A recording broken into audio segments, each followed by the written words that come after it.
Well, can he cure Argentina from the decades of destructive socialism, Peronism, if you prefer?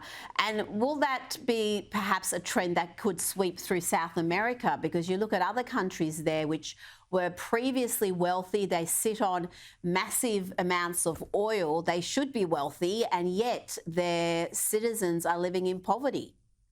Yeah, Latin America, unfortunately, tends to kind of swing back and forth between extremes. Look at Brazil, right? You have a Bolsonaro, and then you have Luis Ignacio da Silva. You had similar developments in Chile. Now you have Argentina.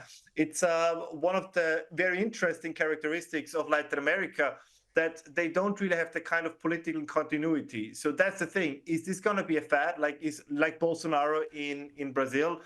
Is Milei going to have one term and then they're going to vote him out of office? Or can he make the case convincingly that it's either this new path of reform or it's decline and potentially a Venezuelan scenario?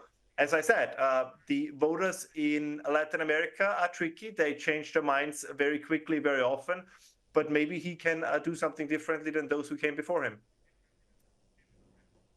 And I'd like to just quickly talk about the US, where former President Donald Trump has been ordered to pay $355 million in a frankly absurd fraud case in New York, a clear political hit job. It's going to be appealed. But in the meanwhile, we've got a group of truckers now threatening to boycott New York, refusing to deliver in that city, which would have a huge impact if this protest gets off the ground. Let's hear from one of these truckers. If you're in New York, you better get up out of there. Yeah, I think groceries are high now. Ralph, we're seeing truckers and farmers becoming a political force, a powerful political force. Yeah, and once again, those in power and the media don't get it. Right? They don't understand that the more you try to prevent, whether it's right-wing parties in Europe or Donald Trump in the United States, the more you try to prevent them from participating in elections, the more popular they get, because they see it, and I think they're right in that assessment. They don't see this as an attack on Donald Trump. They see it as an attack on them. They feel that there is this guy, as funny and idiosyncratic as he is, but he speaks for us. So if they try to gag him, basically they try to gag us. And this is exactly what we see in Germany. This is exactly what we see in other parts of the West as well, where they say it's not about the politicians. It's about the sense that those for whom they speak, for those for whom they stand, that if you try to silence them, you create the impression that you try to silence the people, and that impression is correct. Just one last example for this. You see it in the Netherlands as well.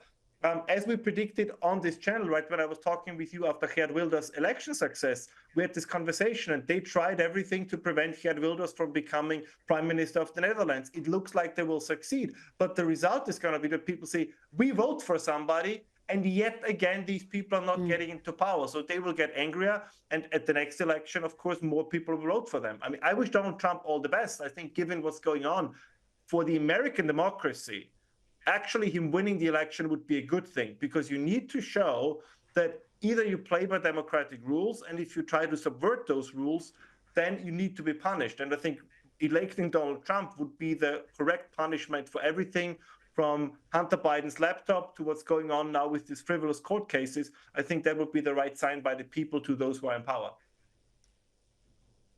Ralph Schoellhammer, thank you so much for your time this evening. Thank you so much, Rita.